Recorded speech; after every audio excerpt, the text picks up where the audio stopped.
What an amazing week it has been. So much changes so fast in Bitcoin that some of what we are going to talk about almost seems like old news already, even though it just happened 3 or 4 days ago. Of course, I'm referring to the historic Bitcoin conference in Nashville, and you know how I feel about Bitcoin Magazine, the sponsors of the conference, as well as my opinion in general that it's better to stack sats right now than to spend thousands of dollars of fiat to travel to these huge conferences. Instead, I prefer to go to local meetups, things that don't cost you. There's not that opportunity cost where you could have stacked, 1 million sats or more, 2-3 million sats, instead of attending the conference and just staying home and watching the live stream. But I'm getting ahead of myself. We clearly have a lot to talk about today, so buckle up. This podcast is for information and entertainment purposes only. Nothing on this podcast should be construed as financial advice.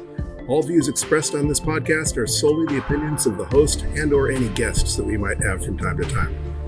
Nothing on this podcast should be construed as a specific inducement to make a particular investment or to follow a particular investing strategy.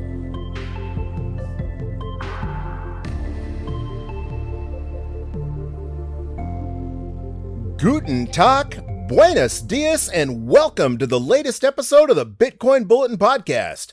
Today is Wednesday, July 31st, 2024, and as I said in the intro, there is a lot to talk about today. But before we do, let's take that customary look at Bitcoin's vital statistics. At the time of this recording, we are sitting at a block height of 854,858, and Bitcoin is ringing in at a US dollar price of $64,570 or 1,549 sats per dollar. And that is, if you were following the price on a microscopic minute by minute level, it looks like Bitcoin is down tremendously, but we're really down less than $1,000 since last DCA Wednesday. We basically just gave up the conference pump, and there's some reasons why I think that happened, but we'll get into that a little bit later in this podcast. The cool thing is that we'll be receiving an extra 20 Satoshis for every dollar that you convert into Bitcoin today. So that's good. It's always nice to be able to stack extra sats for the same amount of fiat. For those of you who pay attention to such things, Bitcoin's current US dollar value gives it a market cap of $1.27 trillion, still just under that market cap of silver, which is about $1.32 trillion. And of course, significantly under gold's market cap of $14 trillion, something that I think both Michael Saylor and Donald Trump addressed at the conference in Nashville this last weekend. Again, I'm getting a little bit ahead of myself. Speaking of gold, for those of you who value your wealth in shiny yellow rocks, 1 Bitcoin will currently cost you 26.6 ounces of gold. If you're one of those gold bugs and you've been hesitant about getting into Bitcoin and the speeches at the conference maybe changed your mind, you get Bitcoin at the price that you deserve, and right now that is more than 26 full 1 ounce gold coins for just 1 Bitcoin. For those of you who value your wealth in something a little more tangible, I know they say gold is a tangible asset, that it's physical, that you can hold it in your hand, but something that actually makes a difference in your everyday life, something you can eat. They always say that, gold bugs like to say if the electricity ends, if we end up in an apocalypse, you'll need gold to survive. But the reality is, gold is horribly inefficient to carry around. It's dangerous to transport. No one's going to accept a 1 ounce gold coin for food during the apocalypse. So for those of you who value your wealth in food, 1 Bitcoin will currently purchase you 3,611 large pepperoni pizzas from Papa John's. Despite the fact the price is down a little bit since last DCA Wednesday, the number of pizzas that it will purchase you remain largely unchanged. You're talking maybe 40 pizzas fewer, which when you consider that's 1 pizza every day for almost 10 years, 40 pizzas is almost statistically irrelevant. Either way, that's a heck of a lot of pizza. And as you know, as I've kind of said over and over again, kind of beating a dead horse on this, I believe that if you try and spend 1 Bitcoin at just 1 pizza a day, long before you could ever purchase that last pizza. The price of Bitcoin is going to continue up and to the right at a rapid enough pace that you will never actually be able to spend all your Bitcoin in just one lifetime, one pepperoni pizza at a time. So certainly a lot more security than that gold bar that you're trying to keep from having banditos steal from you. If we really were in that Mad Max style post-apocalyptic world.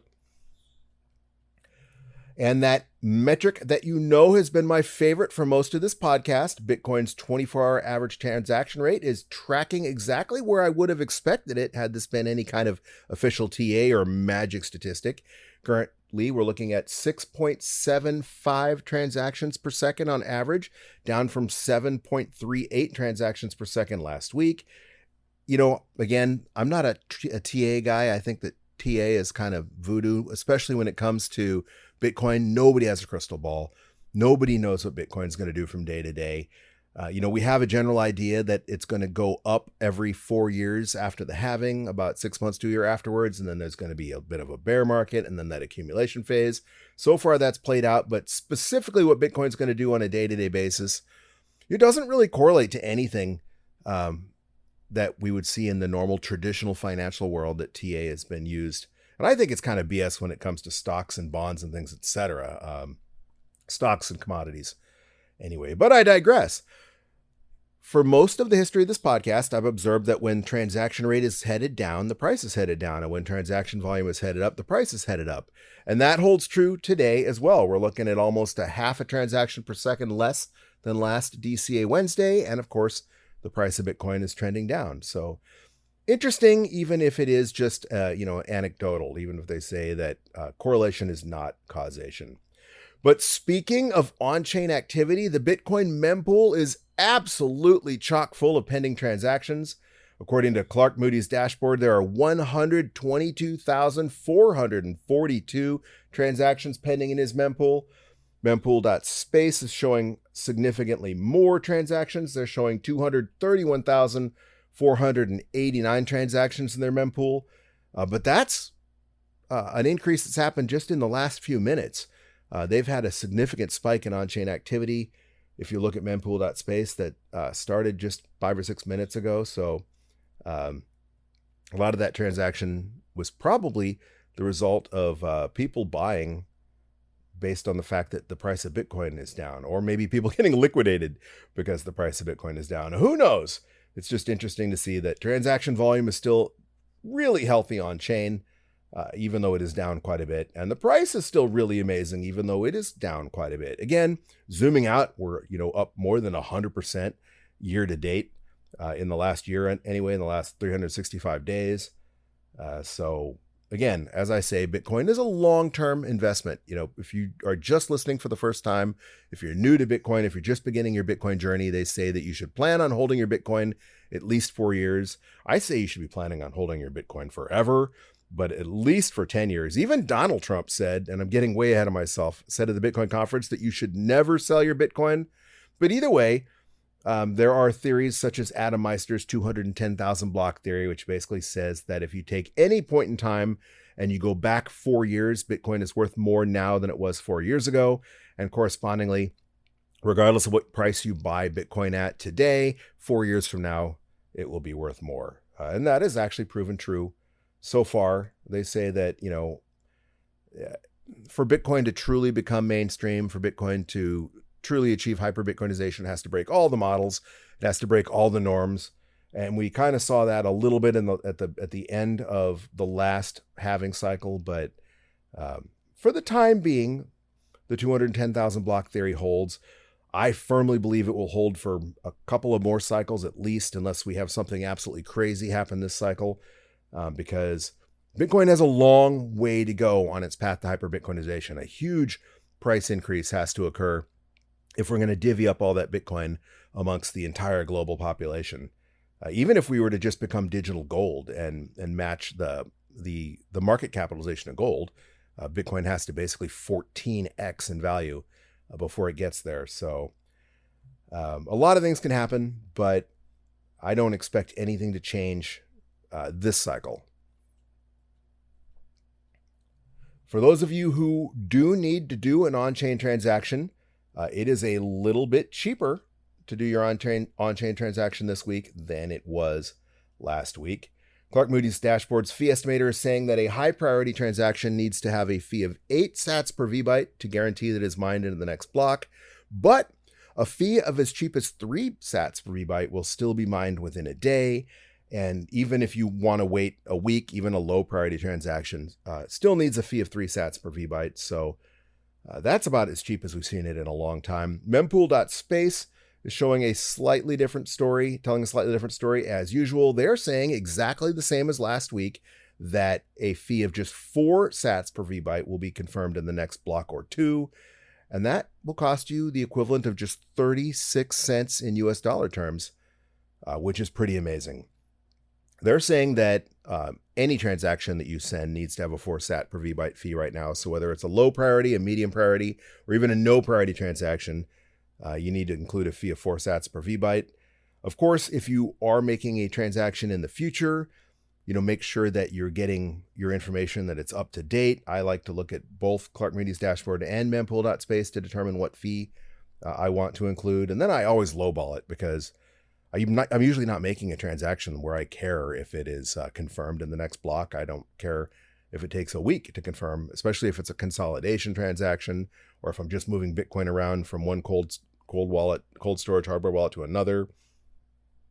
And either way, 4 sats per VByte is pretty darn cheap. But make sure you have up-to-date information. Of course, make sure you're using a wallet that will allow you to bump that fee if for some reason you try and send off a 4 sat per VByte transaction and just, on-chain transactions start flooding mempools and the fee goes through the roof and you're not lucky enough to have been mined in the next block or so. And then it gets to the point where your transaction just gets hung up, that you're using a wallet that lets you use replace by fee or child pays for parent, which most of the better wallets will do. But again, if you're going to set the fees yourself, if you're going to be a, more of a hands-on Bitcoin user, a more technical Bitcoin user, make sure you know what you're doing is all I'm saying.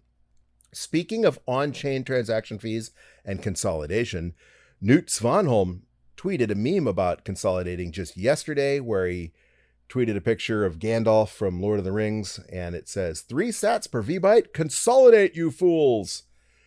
And I guess I have a bit of a disclaimer to make on this, because I've spoken about consolidation in the last several episodes. Every time transaction fees have been down since they had been so expensive just a few months ago. But I want to remind you that this, as is everything I talk about, is a you do you thing. You need to do your own research on this. Make sure you know what you're doing. Don't just take advice from internet strangers.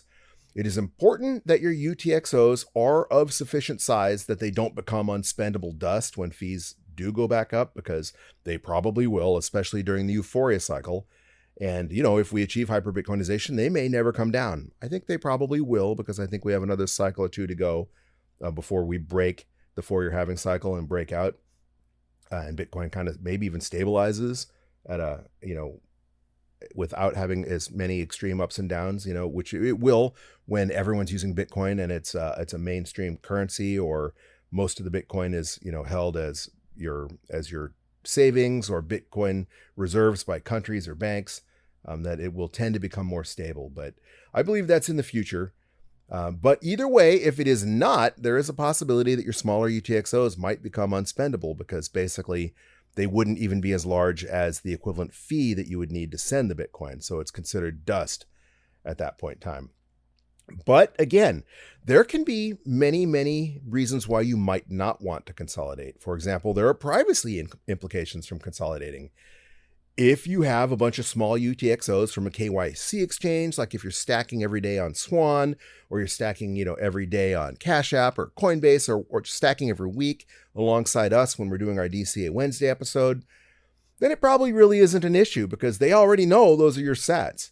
However, if you have any non-KYC sats, let's say sats maybe you purchased in person at a Bitcoin meetup, or from a non-KYC ATM if those were still available in your area, or back in the day when they were more common, or even an exchange. Certain exchanges are still KYC free, although that's pretty much ending around the world. But I think You can still purchase sats KYC free from Bull Bitcoin in Canada. I think they're ending that. But my point being, if you have any non-KYC Satoshis and you consolidate that with UTXOs from Coinbase, etc., well, then you've just doxed all those sats, because they now know that the sats that you purchased from the exchange that were KYC'd are controlled by the same person who controls those previously non-KYC sats. So that's something to think about. There can also be tax or reporting implications for consolidating. For example, in the United States, banks are required to file currency transaction reports for any transaction worth $10,000 or more. And they're also required to file a suspicious activity report with FinCEN as well. So for example, if and when Bitcoin is valued at $1 million US, then a 1 million sat UTXO would have the equivalent worth of $10,000 and could result in a suspicious activity report being filed if you move your Bitcoin to an exchange, for example. And if you're just hearing about this for the first time, a suspicious activity report is a document filed by financial institutions, law enforcement, or other entities to report suspected criminal activity, including money laundering, terrorist financing, and other financial crimes. The report is used to monitor and detect unusual or suspicious transactions that may indicate illegal activity. If you're a business and you accept Bitcoin, you would also be required to file a form with the IRS if you receive more than $10,000 from any single customer or in any single transaction. Of course, this is a brand new attack on privacy from our current administration, the one that people laughably believe or optimistic will make a U-turn on Bitcoin after seeing other candidates on the opposite side of the political spectrum embracing Bitcoin. This attack just became effective last January, but nonetheless, it's one of those ramifications of transacting with larger UTXO sets potentially. So that's something that you might want to consider. And these are just some of the things to think about when you're considering consolidating your UTXOs. So in my humble opinion, it's probably better to have, Coinbase or Cash App report you to FinCEN, as long as you haven't done anything shady, than to lose your Bitcoin by becoming unspendable dust. I mean, I hate the whole concept in general of them surveilling every transaction you make. I think that's BS. I think the founding fathers would be rolling over in their graves if they knew that the country had gotten to this point. Because remember, the Fourth Amendment to the United States Constitution says that people should be free from unreasonable search and seizure. And this is a search, in my opinion, in their person's property and effects. The founding fathers didn't think that the government had any business knowing what you were talking about, what you were writing about, who you were transacting with, etc. But again, this is not legal advice, and it's certainly not tax or financial advice. This, once again, is a you do you thing.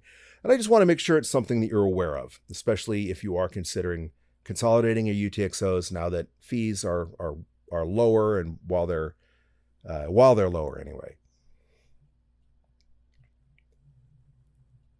All right. We had a relatively huge upward adjustment in Bitcoin mining difficulty since our last DCA Wednesday episode. It was a 10.5% increase in difficulty, in fact, and it happened just 74 blocks ago.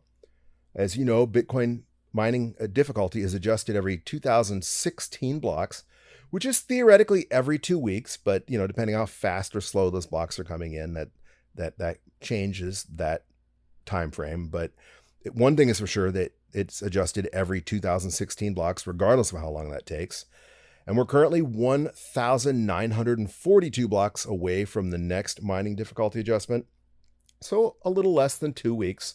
It looks like if blocks come in at the current speed that they've been averaging, that will happen sometime on August 12th. And depending on where you're getting your data, I mean, it's kind of all over the place. I'm looking at one source that estimates that we're going to have just a 0.5% difficulty adjustment increase, and another that says it's going to be as extreme as 4.5%. Again, it's too soon to tell because we're only talking 74 blocks to average, and mining, as I've said numerous times, I've likened it to flipping a coin. If you flip a coin 100 times, in theory, you should get 50 heads and 50 tails, but it's possible that you could have 75 heads and 25 tails. But the more you flip that coin, the more likely it is that you're going to end up with 50-50, because that's just the way it works. But when we only have 74 blocks, we could have had a whole bunch of blocks that came in super fast, and then a bunch more are going to come in really slow in the next 2,000 blocks, or almost 2,000 blocks. So it's too early to tell. I wouldn't hedge any bets based on the estimates at this point in time. But currently, the last 74 blocks, I know that's not a lot, have been coming in at an average block time of 9 minutes and 34 seconds. So clearly that is below the 10-minute average that the Bitcoin Core protocol is aiming for. So if that continues, or if it even increases in speed, we'll see one of those potentially larger difficulty adjustments. And currently, the network security, the network hash rate is estimated, at least by Clark Moody's dashboard, to be 651.5 exahashes. Again, that's an average. There's no way to really know for sure how many exahashes of mining are securing the Bitcoin network. So what they do is they look at how fast blocks are coming in, and they know what the difficulty is, so they can extrapolate from there. So the best guess right now is 651.5 exahashes, and that is up 56.5 exahashes from last week. Of course, last week was up another 6 or 7 exahashes from the week before. So network hash rate continues to go up and to the right, and it usually has in the history of Bitcoin. Like the price of Bitcoin, it has its ups and it has its downs. But if you zoom out for the entire history of Bitcoin, more and more mining power has been added to the network to help secure the network. You know, when Bitcoin first started, your Bitcoin node mined Bitcoin just on your laptop, and then it got to the point where people needed GPUs to mine Bitcoin, and they made GPU rigs out of multiple GPUs, and then now even those got to the point where they're worthless for mining, and so ASICs were created, and then ASICs have become increasingly more powerful. For example, in 2016, what the state-of-the-art Bitcoin miner was the Antminer S7, and I think it mined in the 4 terahash range, and then the next generation Antminer was the Antminer S9, and it mined at about 12 to 14 terahashes, depending on which generation you had.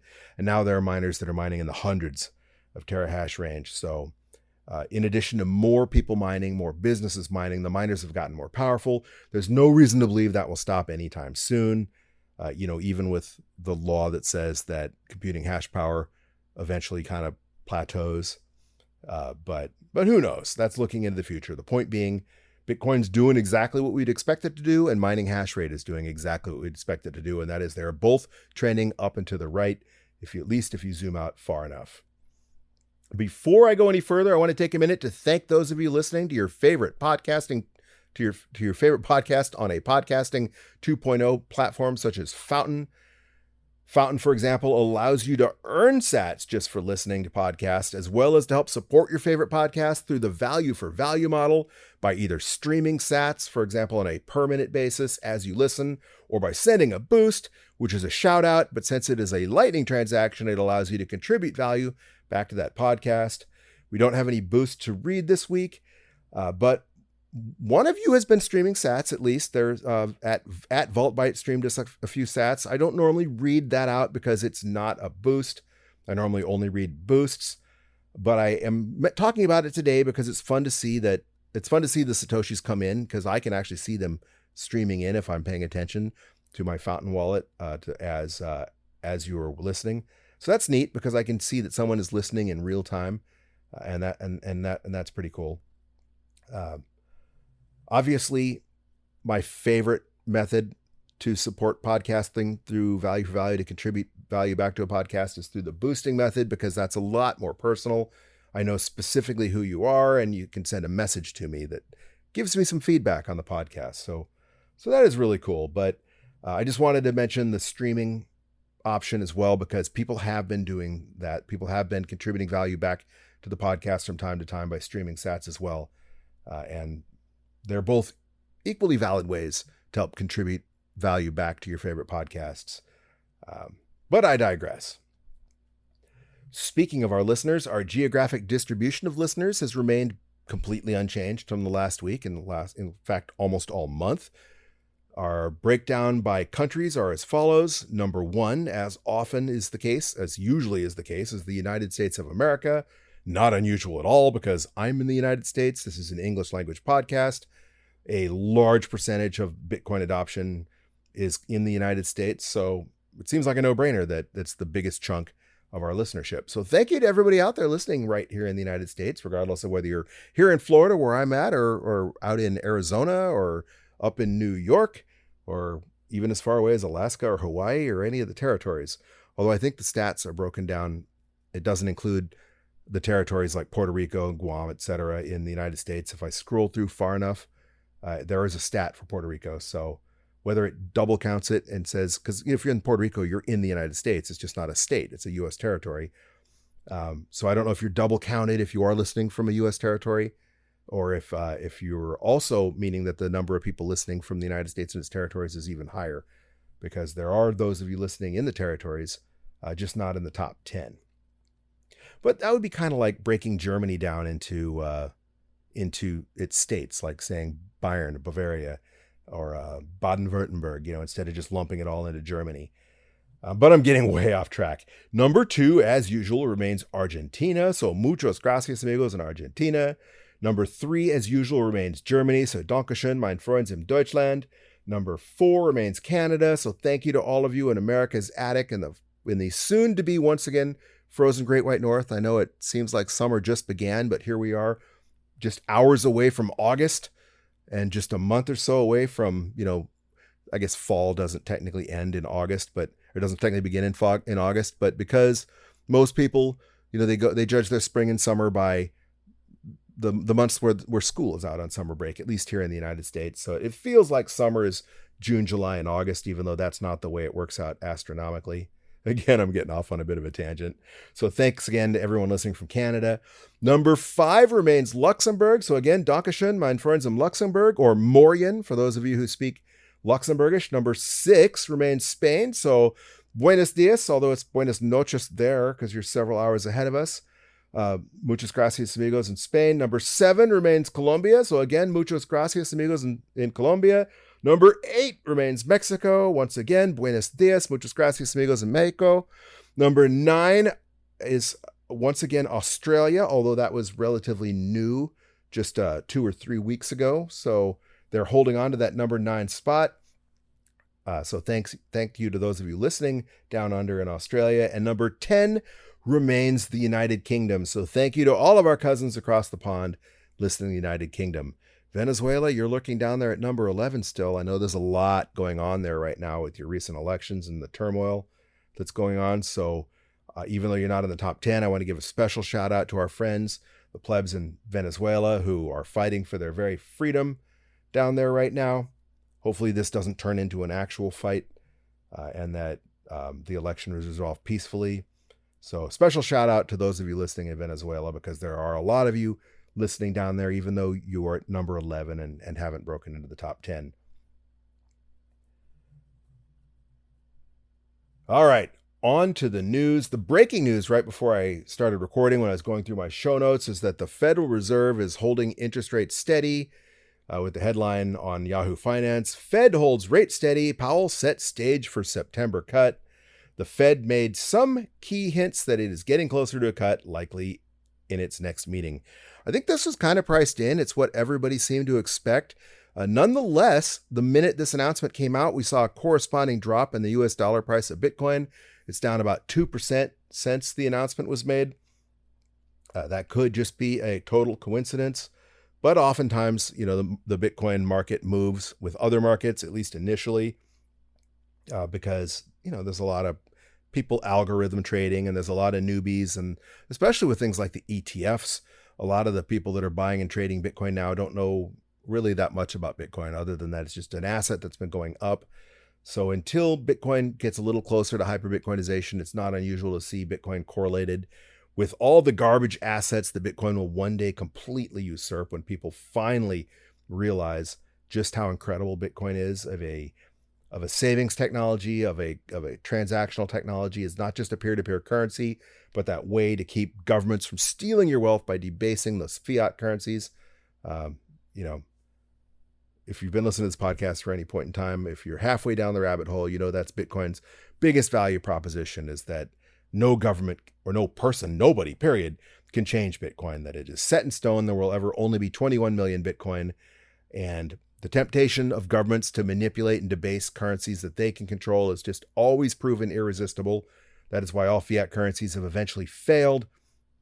And that is why Bitcoin, one of the reasons why Bitcoin will eventually surpass all of them to become that global reserve currency. Speaking of normies and traditional finance, Fox Business reported last Thursday, and I've spoken a little bit about this kind of thing in the past, credit card delinquencies hit worst level since 2012 in new Fed study.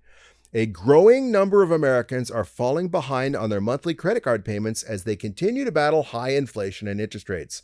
New data published by the Federal Reserve Bank of Philadelphia shows that credit card delinquency rates in the first quarter of 2024 rose to the highest level since 2012 when the Fed began tracking the data. So the highest in any recorded records. That was me adding that. All stages of credit card delinquency, 30, 60, and 90 days past due, rose during the first 3 months of the year. The article continues a little further down. Total revolving balances hit a record $628.6 billion. As you remember from previous episodes, I've been reporting the shocking rise in credit card debt as a sign that the quote-unquote best economy in 50 years is bull. It's an illusion. People were still spending because they had to pay for things. Just because prices go up doesn't mean you can't pay your rent. You can't pay your electric. I mean, you might not be able to afford to, but you have no choice. That you can go without eating, and that you can just, do a 365-day fast. People need to eat. You have basic bills that you have to pay regardless of how horrible inflation is. If you're living in a place other than the United States, such as in Venezuela or other countries where they've experienced this numerous times, like in Argentina or Turkey, this is not news to you, but here in the United States and here in Europe, a lot of people haven't experienced anything like this, at least since the 1970s, during the Carter administration in the United States. The point being, you got to pay for things even when the currency is becoming worthless. And so people were doing so, but they were doing so by maxing out their credit cards. And if you remember, we even talked about an article, 6 months ago, at least, that was talking about how people were financing their groceries with buy now, pay later schemes in addition to maxing out credit cards to pay for everyday essentials. So as with many statistics, this is kind of a lagging indicator of how the economy is doing. But now those credit cards apparently are maxed out and people are delinquent on them because they're increasingly unable to make ends meet, and they're unable to make those payments. And as a result, one thing is clear as day. If your credit cards are maxed out and you've been relying on your credit cards to survive, you're no longer going to be able to make those purchases. So some of the things that were making our economy look robust, increases in spending, which I think were just because, it gets into this, that they were because prices got more expensive on the things that you have to have. So people were finding quote unquote creative ways to continue to purchase the necessities. So by necessity, they were spending more. Either way, now that those cards are maxed out and people are starting to default on their credit cards, real pain is ahead. Despite the rosy picture the politicians and the media are trying to paint for you, and they have every incentive to lie, especially this year, because the people that are responsible for it are in positions of power and they're held accountable by the voters theoretically in November in the United States anyway.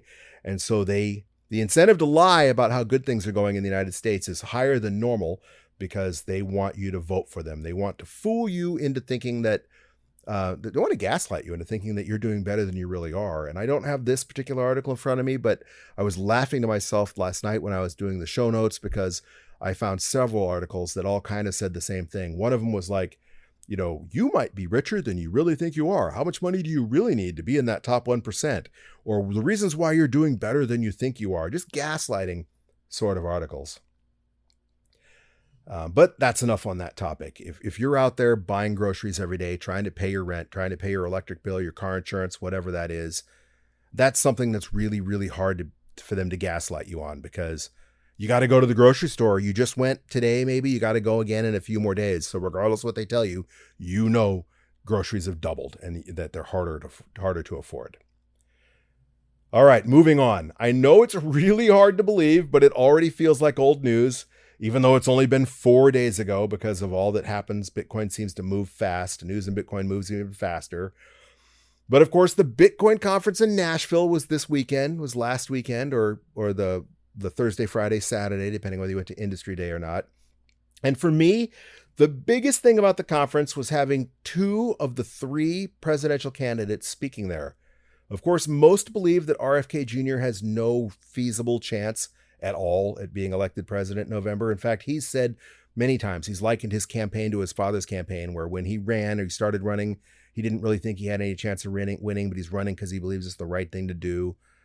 Either way, he gave a really good speech, a heck of a good speech. He literally nailed everything we wanted to hear from a presidential candidate. I do have a couple of things that make me hesitant about RFK Jr. and his position on Bitcoin. He's a very long shot candidate, so he has the incentive to say whatever the heck he thinks is going to garner him votes. All politicians do, but he has less pressure to actually deliver them, so he can be a little more creative. When you're a little more desperate, you take more desperate measures. So take RFK's position on Bitcoin with a grain of salt. Secondly, I'm old enough to remember that he is an extreme radical environmentalist. And I have a really hard time juxtaposing his support for Bitcoin with his war against energy, war against fossil fuels, war against energy consumption. We saw Greenpeace, for example, with the Skull of Satoshi and all that propaganda, the change the code BS that looks like it's fortunately faded away, where people were attacking Bitcoin for its energy use. Maybe AI is kind of taking the heat for us now on that because they use even more electricity, more wastefully, I would posit. So who knows? My point being, RFK's position on electricity production, on oil production, etc., is hard to jive with his position on Bitcoin. You can't have Bitcoin without having a secure Bitcoin.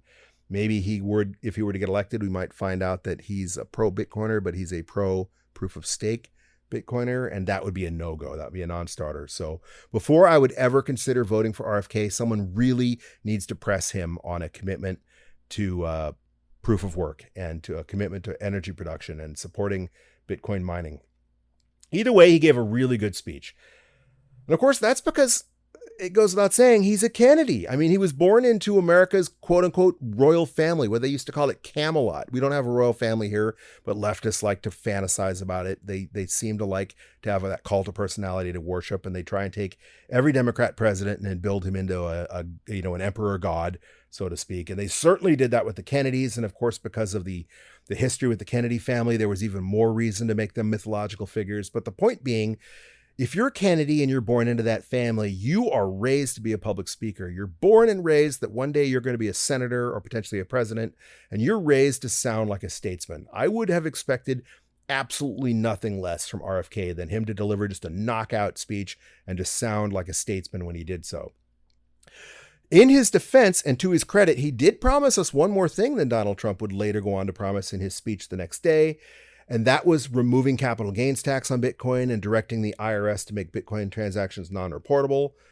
That would be huge for Bitcoin, at least in the United States. Do not get me wrong, but it is also something that he's probably unable to deliver on.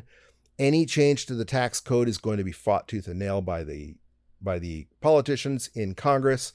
Any change to the tax code would have to go through Congress. He can propose it, but he can't change the law by himself.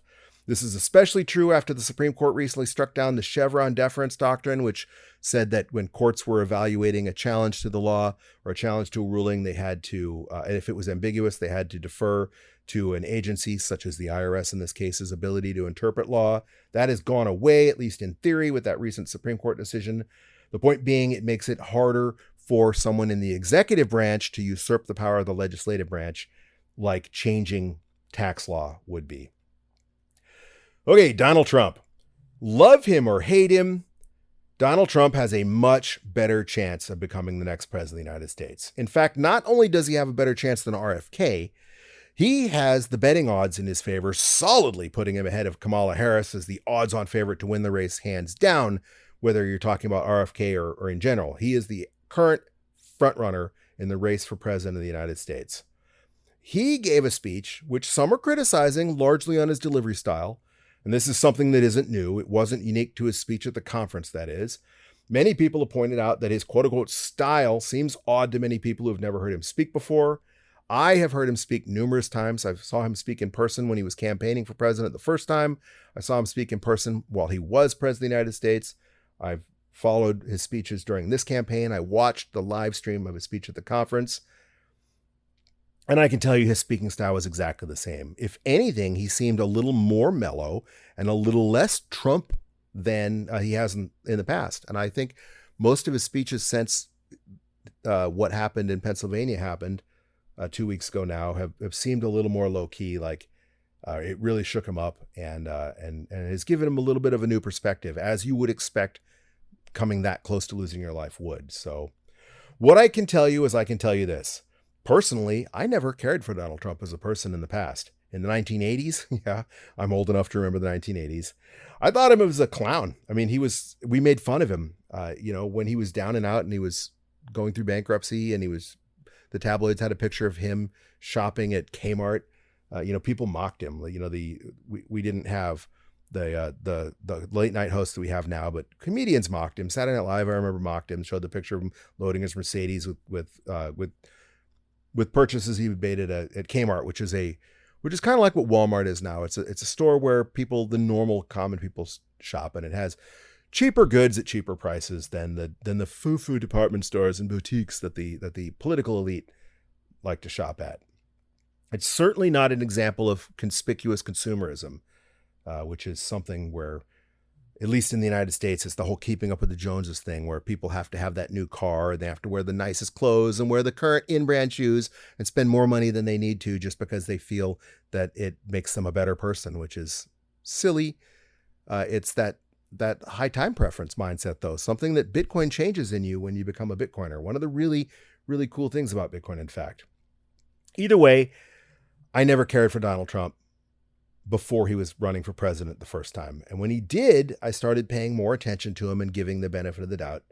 In the more recent years, when he had his Celebrity Apprentice show, I still thought him as a showman. I didn't think of him as a clown like I did when I was younger. The comedians and the leftists in the media weren't mocking him anymore. At the time, I think he was a Republican by then, but he wasn't active in politics. He started out as a Democrat. He changed his party, just like our famous President Ronald Reagan did. He was a Democrat and then became a Republican and then was elected to the United States. But again, I digress. I do like Donald Trump's get the government out of the way of ordinary Americans thing. I like his get the government out of the way of their business, of their everyday lives, his less regulation approach to life, which I think is more of a freedom maximalist approach, even if you think he's a horrible person. And this is exactly consistent with his newfound respect for Bitcoin. Remember, he is early in his rabbit hole journey. I think he is following the exact same path that, for example, Mark Cuban did. Remember, Mark Cuban was anti-Bitcoin, comparing Bitcoin to bananas, and he's since become a big fan of Bitcoin. Even Michael Saylor was a Bitcoin critic in the beginning. So I'm extremely happy with where Trump is at this point, because I believe that someone who actually studies Bitcoin, when you become a Bitcoiner, and they gave him a Cassius coin with a full Bitcoin on it at the Bitcoin conference before his speech. So he is a Bitcoiner now if he wasn't before. And I believe once you become a Bitcoiner, that's just the beginning of your journey. As you study Bitcoin, as you fall down that rabbit hole, you become even more strong in your belief in Bitcoin. It changes you. It changes your time preference. It makes you a better person. So if Trump is on that journey, he is going to be a better person as a result of it. Things can only get better, is my point. Watcher Guru summed up Trump's speech on Twitter. He's at Watcher Guru on Twitter with Donald Trump 2024 Bitcoin conference speech recap. On day one, I will fire Gary Gensler and appoint a new SEC chairman. Next point, create a U.S. government strategic national Bitcoin stockpile if elected. U.S. government will keep 100% of Bitcoin it owns. Bitcoin is going to the moon. He did say that. He used that term. Never sell your Bitcoin. He said that. He said, you never sell your Bitcoin. He said, never sell your Bitcoin several times. Basically, hodl. Bitcoin will one day surpass the market cap of gold. I was talking about that just earlier in this podcast, that's a 14x in Bitcoin price appreciation to do so. I reaffirm my pledge to commute Ross Ulbricht's sentence, something that also got a standing ovation by the Bitcoiners and tenants. There will never be a CBDC while I am president of the United States. Something else that is huge should be huge if you're a Bitcoiner or just a freedom maximalist. The next point, Bitcoin and crypto will skyrocket like never before if elected president. I believe that is true because we have the other political party in charge. That includes Elizabeth Warren, who's pretty much running the Senate Banking Committee. She's running the 1/3 of the branch of government, and she's building that. Remember, she's bragging about building an anti-crypto army.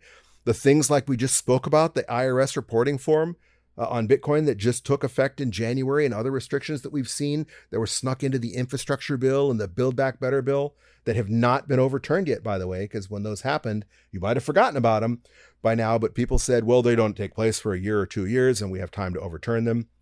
None of that has happened yet, and those will not be overturned with the current administration in place. But I digress. Bitcoin and crypto will skyrocket like never before if he's elected president. That's what I just said. Bitcoin is not threatening the US dollar. The US government is threatening the US dollar, which is true. It's the US government debasing fiat currency that is a threat to the dollar. It's US government's policies. It's US government weaponizing the dollar that is the threat to the US dollar. Although I believe all fiat currencies are ultimately doomed, but he's correct on this point. The United States will be the crypto capital of the planet and the Bitcoin superpower of the world. Some people have a problem with this because they like decentralization and they don't want Bitcoin to be concentrated in any one country. But I think the goal of doing that is very positive because, that's going to start nation state FOMO. Other countries aren't going to sit by and let the United States just become the Bitcoin superpower of the world without at least trying to have their slice of the pie. That's FOMO on a nation state level, and that is how we get to Bitcoin hyper-Bitcoinization. Next point, Bitcoin stands for freedom, sovereignty, and independence from government coercion and control. No Bitcoiner in the audience could have said that any better. Finally, he said, I pledge to the Bitcoin community that the day I take the oath of office, Joe Biden and Kamala Harris's anti-crypto crusade will be over. Other than not promising us getting rid of capital gains tax on Bitcoin, he gave us every pledge and at least every pledge that RFK Jr. did.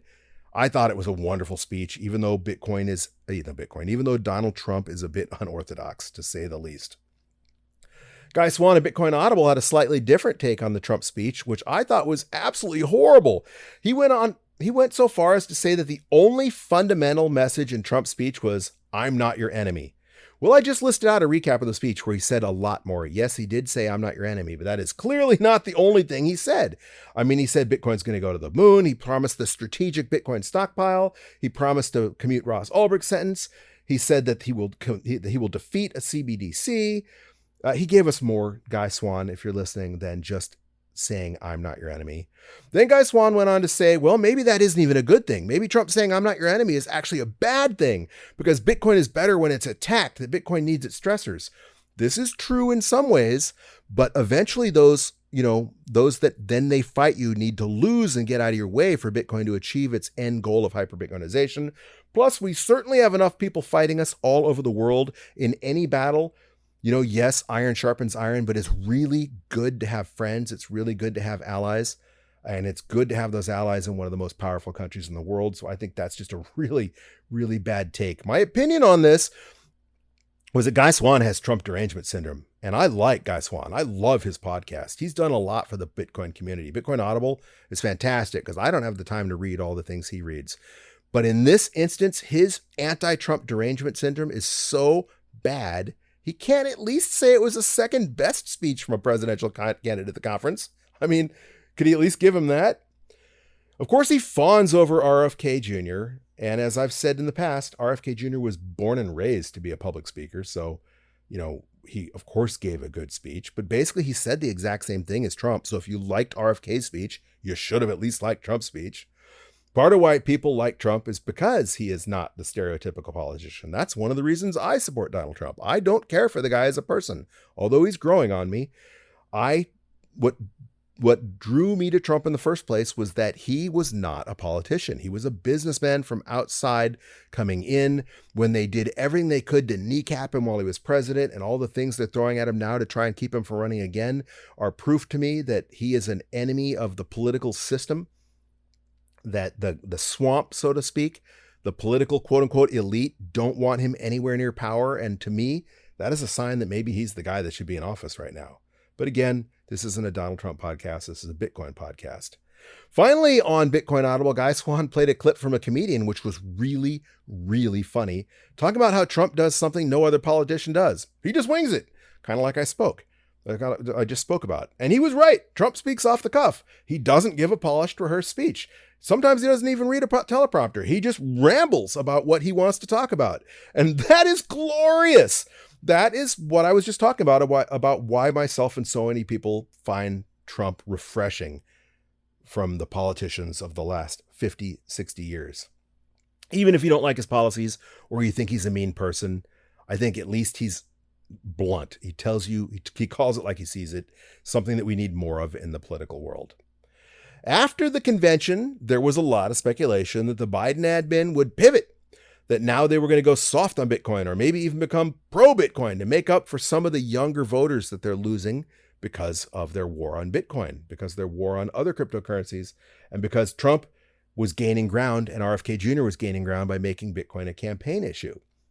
Well, the price of Bitcoin dumped 5% on Monday, largely on rumors that the U.S. government had sent their $2 billion in confiscated Bitcoin to Coinbase in preparation for it to be liquidated. If Joe Biden dumps the $2 billion in Bitcoin Trump promised to transfer to the Treasury for a strategic reserve asset, that is going to have the exact opposite response that they think it's going to get. And it is certainly the exact opposite of pivoting and becoming pro-Bitcoin. In fact, it would be a giant FU to Bitcoiners all around the world and a pretty petty attempt to rug Trump on his pledge. Francis from Bull Bitcoin in Canada said, he tweeted, he's at Francis Pouliot on Twitter, if the Biden administration dumps the Bitcoin, it will be a direct FU to Trump, and the only outcome for Trump after that to save face is to double down on Bitcoin even harder, even if it's only out of spite. Bullish. That's a fact. And he retweeted a previous tweet of his from earlier in the day saying, dump it all. Force Trump to buy it back with printed fiat. God make it so.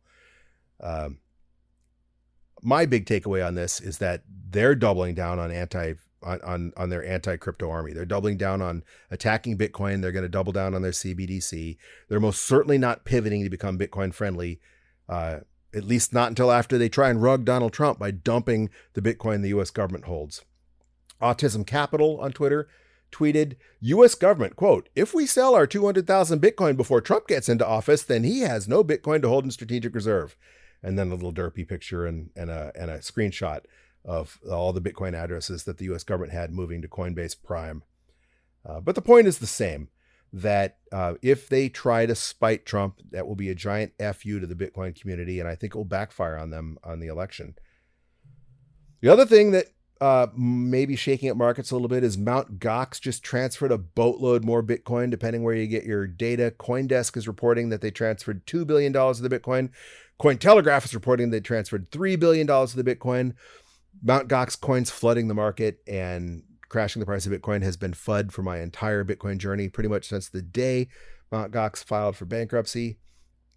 So I don't put a lot of stock in that. All right.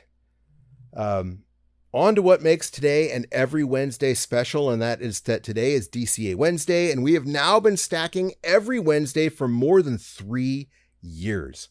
In that time, we have shown that DCA has definitely proven two things, at least to me, at least in this experiment.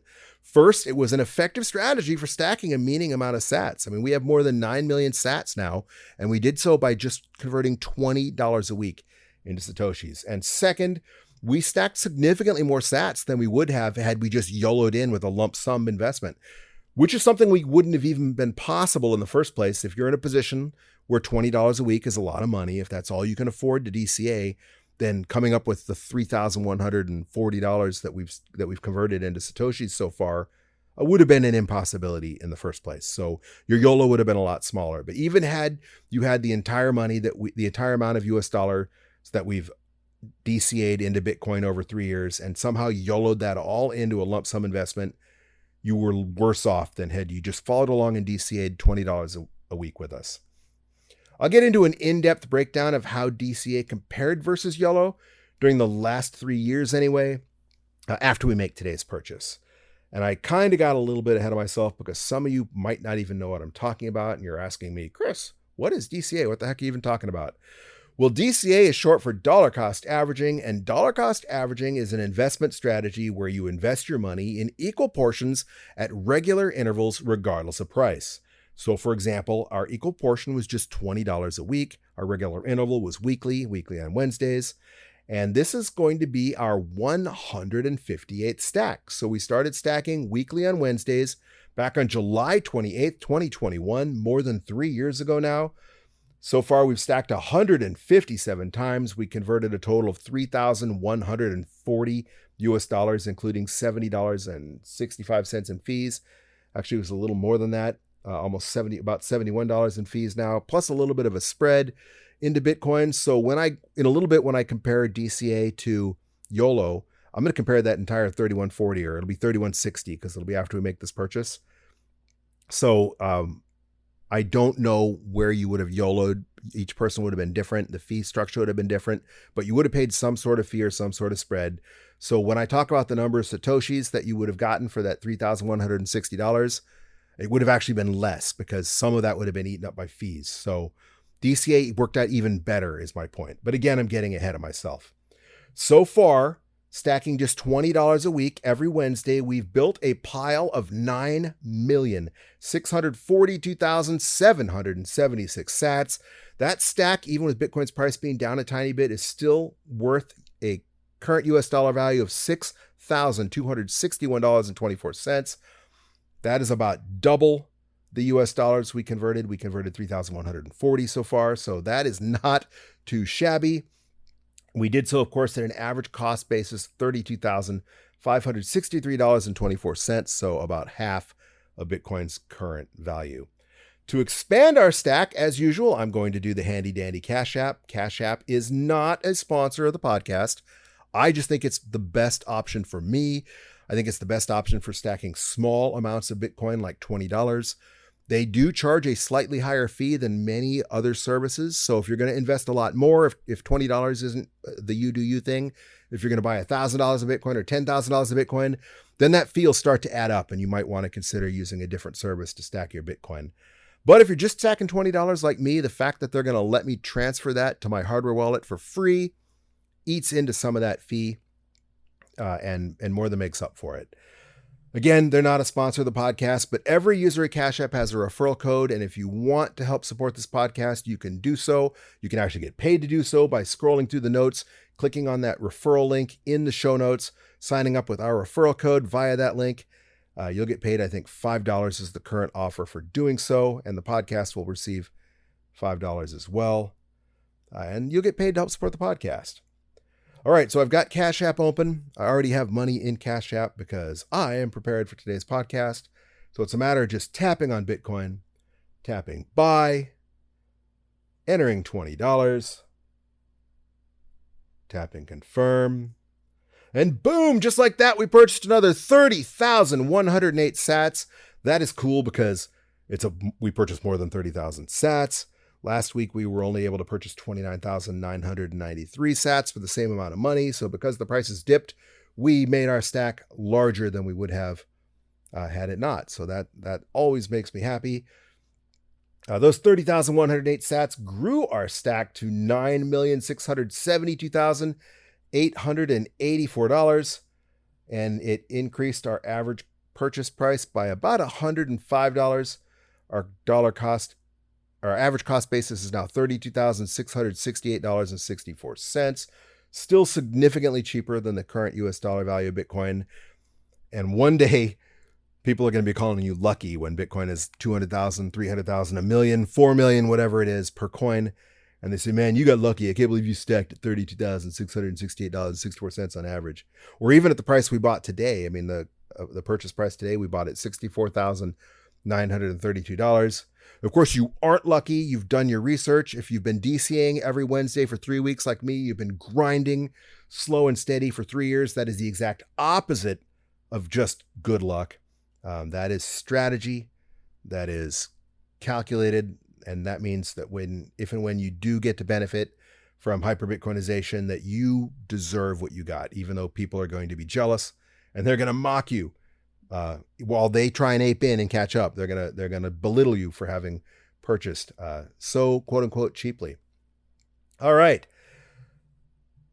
So speaking of dollar cost averaging, I did the math here, and if you had YOLO'd in on July 31st, 2024, the price of Bitcoin at the time was $39,716, so that would be your average cost basis because you bought all at once.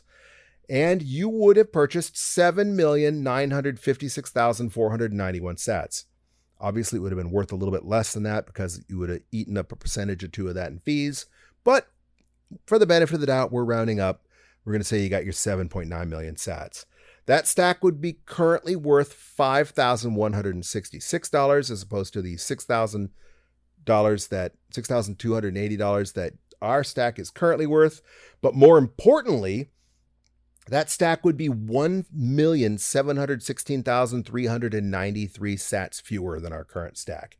So not only is it worth $1,114 less in current US dollar terms, that 1,716,393 sats is significantly more Satoshis than the average pleb will one day be able to consider holding when we do achieve hyper-Bitcoinization. There's only something around 200,000 sats per person out there if split evenly. So that's a significant number of sats to have missed out on by YOLOing in. So DCA clearly beat YOLO both in the total number of sats and the US dollar value of those sats, at least during the last 3 years. When Bitcoin hits $100,000, which it may do in the next couple of months, I firmly believe we'll probably cross the 100,000 mark by the end of this year. By the end of 2024, our current stack will have a value of $9,672,088.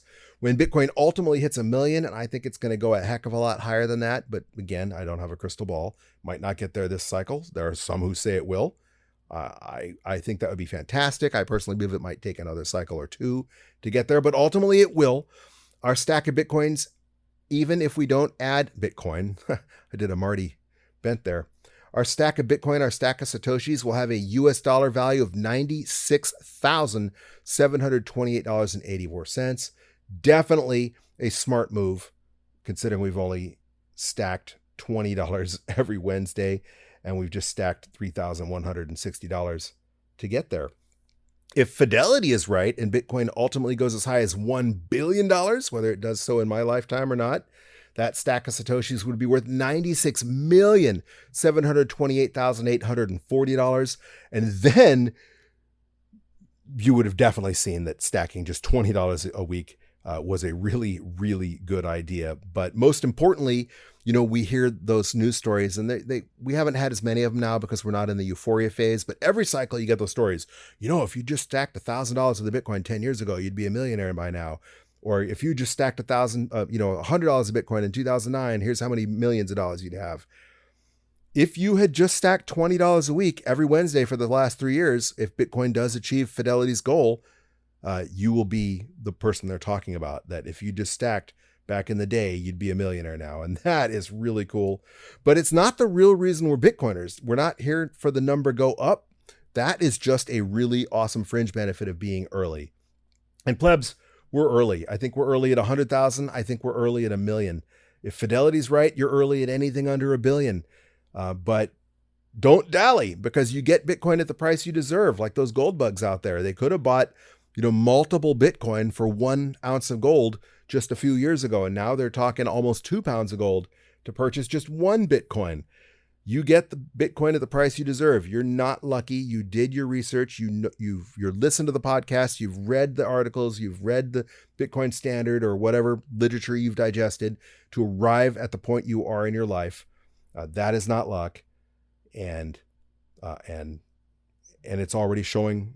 It's already showing that it's paying off. Even if Bitcoin doesn't increase 1 single penny more in US dollar terms, it's already been the greatest investment that you could have made, short of getting lucky on, Apple stock or Amazon stock 10, 20 years ago. All right. Before I wrap this up, I want to take a minute to ask you to help support the podcast. And I want to ask you to help support the podcast by feeding the algorithm monster. You can do that by rating or reviewing this podcast on whatever podcast platform you're listening on. And you can also feed the algorithm monster by following us on Twitter. On Twitter, we are at BTC Bulletin Pod.